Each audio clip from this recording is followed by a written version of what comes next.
I'm Aanan Khurma. I'm the co-founder and CEO of Wellversed. This is an interesting question that crops up really often, and people really think that wellness has boomed after COVID-19. But the reality is that there are a lot of underlying fundamental drivers that have been driving the wellness revolution. So we have seen this in the US since the 1960s, in Europe since the 1970s. In India, the price purchasing power parity has been increasing since in the last 20 years, right? And a very high desire to look good and feel good has been creeping up in the modern population.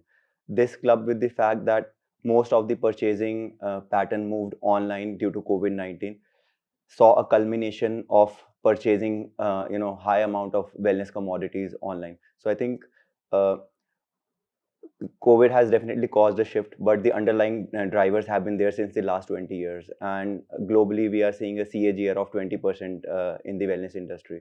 And I think primarily post-COVID also, the trend that cropped up initially of buying immunity products and all that, that has stabilized.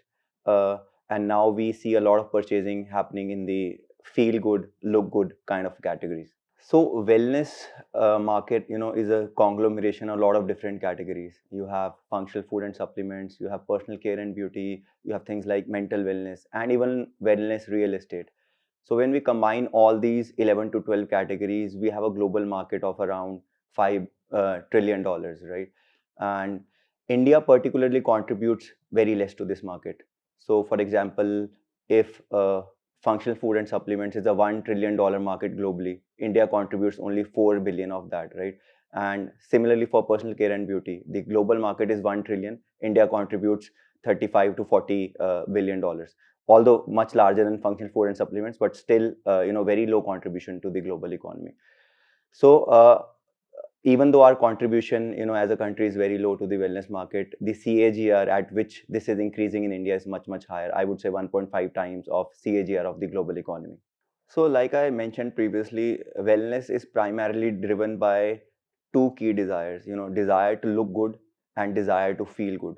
So look good category has been very well reflected in the personal care and beauty segment, and we'll see that a lot of D2C unicorns that have come up in the country are within this ambit. The feel good, there's an entire revolution on mental wellness that has been going on, which is primarily driven by this desire.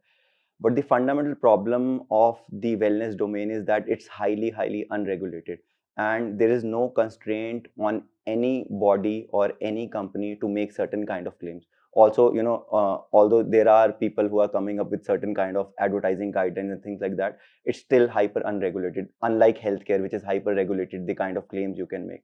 So that is one of the biggest challenge, where even if you are a genuine player of, or you are a genuine company creating genuine goods, your claims will be at par with people who are not doing as well, and that is one of the primary problems, right? The opportunity typically lies in the high rate of growth at which the new generation is adopting things for wellness. So for example, the concept of wellness is creeping into things as simple as the mattress that you sleep on. Typically, we thought of wellness as physical activity and the supplements that we consume, but it is creeping into all aspects, from the clothes that you wear, from the mattresses that you sleep on, and even the lighting that you have in your house. So I think that is a very large opportunity per se. So, at Wellversed, we have thought about wellness as religions. Different people have different ideologies to reach, the same wellness goals. And why we came up with the concept of Wellversed was because we cannot cater to all wellness needs with a single consumer brand. And we knew from the very early stages that we'll have to create many number of wellness brands to cater to the population at large, right? So the structure is tuned to creating a lot of different wellness brands catering to different wellness needs. And Wellversed operates as an accelerator operator for wellness brands, which means that we identify wellness brands early in their life cycle. We become their digital distributors, and we eventually end up acquiring the brands that are doing very well, right? And why we do that is because as a central structure, or as a Unilever style structure or a Nestle style structure, you cannot capture all the upcoming needs which are cropping up in the population. So you want to have people out there who are solving these needs, creating products for these needs. You create a platform for these people, and you help them scale faster, and then eventually acquire them so that you can make them into larger long-term brands. So The difference that it will create is that it will capture needs of the population when they are smaller, they are confined to smaller populations, and will end up creating great products that have great repeat rates. So the eventual aim is to create long-term consumer brands, but identify those needs very early in their life cycle. So at the moment, we are accelerating close to 100 brands, and we have acquired 4 of these brands, right? Eventually, the aim in the next 5 years is to be accelerating 1,000 brands and acquire 100 of these brands, right? Till now, we have raised around $3 million in funding. One of our largest investors is Jubilant Foodworks.